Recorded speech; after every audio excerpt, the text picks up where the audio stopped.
What's up mga kanonong? So guys, ngayon, so makita nyo lang sa thumbnail, ang gagawin natin ngayon for today's vlog is headlight restoration. So headlight natin yung yellowish or napaka-blurred na nating headlight sa Civic natin, guys.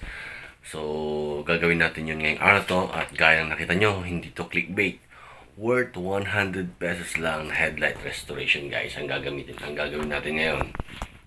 Oops, ano yun? So i-restore natin yon. But wait, there's more. Papakita rin natin na nag-install din tayo ng chin, pero madali lang naman yun, kayang-kaya ng iba yan.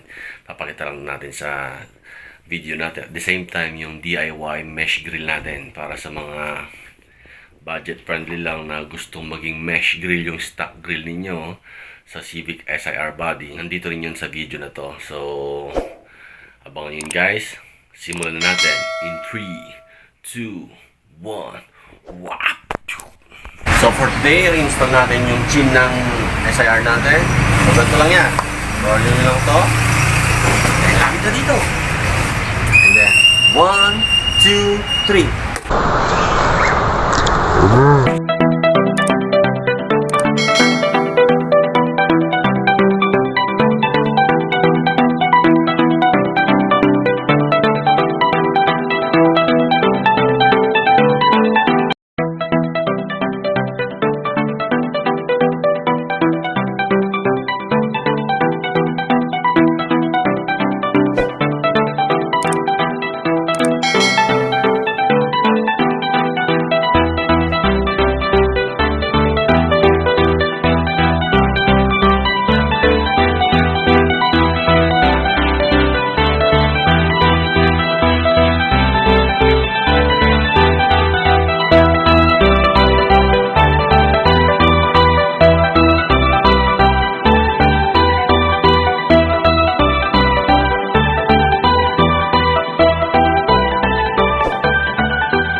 so that's it for today.